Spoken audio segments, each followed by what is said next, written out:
How much sleep does your 1-year-old need? How does this change from 12 to 18 months? And what impact does it have on your little one if they're not getting enough sleep? In this episode, we're going to uncover the reason why your 1-year-old might have begun waking in the night or super early in the morning, and what to do when they begin to resist the afternoon nap.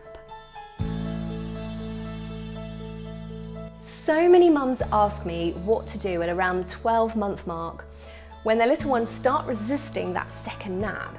They're not ready to drop to 1, and they're shattered by bedtime, even falling asleep at the dinner table, but still, they just can't seem to get the second nap to happen. For a short time, you might muddle through.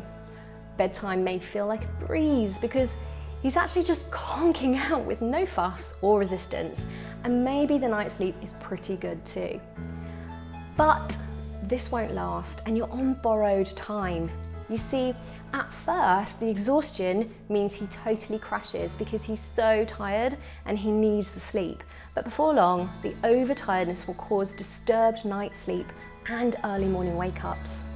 Also, the crashing out at bedtime could cause him to forget how to settle off to sleep as he gets out of practice. The next thing you know, you have bedtime battles too. So let's get you fully informed and equipped to avoid this spiral. Before we do, I want to know how this has challenged you. Comment below and tell us what is happening with your 1-year-old sleep. And has it suddenly become difficult after previously seeing really good sleep patterns? Or have you got an alert little one that has always found it hard to sleep soundly? Let us know your story in the comments below. Resisting the second nap is common 1-year-old behaviour. They're so much more alert and the world is just too exciting to be going off for another sleep in the afternoon. Their stamina increases and they're able to happily stay awake for 3 to 4 or more hours in one stretch. And they're probably keen to practice walking and seeing the world from a vertical standpoint. The problem is, they're not yet going to be ready to last a full day on just one sleep.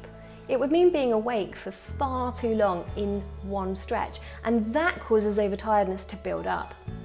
We still need to spread the sleep over 2 naps at 12 months, but they will soon be ready to make that transition down to 1. It's like they want to make the shift sooner than their little bodies are ready to. So what can you do? Check the timing and that you're attempting to get your 1-year-old down at the optimal time for a sleep. This is likely to be around 3.5 to 4 hours after they last woke up, but if super tired, it may be a bit sooner. You have an ideal 30-minute window when they're ready for sleep, but not overtired, and this is when they settle more easily and sleep more soundly. If the timing is right and you still can't get the nap, try a motion nap. A walk or car ride to lull them off is fine as a backup plan, and if it means we get some sleep in there, great. Do try consistently for a few weeks. Sometimes it gets tough and we give up a bit too easily. During this time, early nights really help too. Especially if the second nap was short or non-existent, getting them down to bed earlier will help.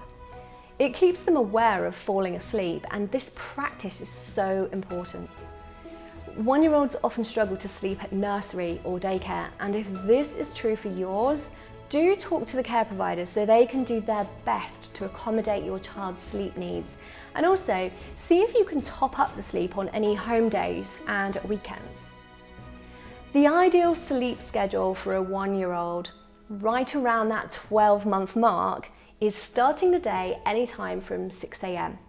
Taking the first nap around 9 a.m. for 75 to 90 minutes, then a second nap around 1:30 or 2 p.m. for another 75 to 90 minutes, and then a sleep for 7 p.m. bedtime.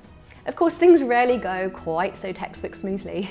An early start to the day might mean the first nap is earlier, and then the second nap might be earlier, but then go wrong or be too short, leaving a large wakeful stretch until bedtime, and a need to bring that earlier too.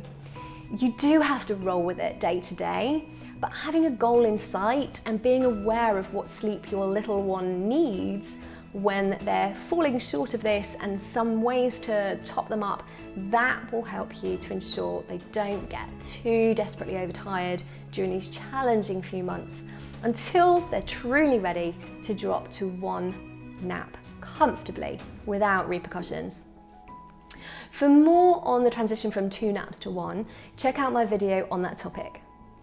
And also don't forget to subscribe to my YouTube channel for updates on new videos we make for you. And if this is something your friend is struggling with right now, then be sure to be her hero and forward this one over to her.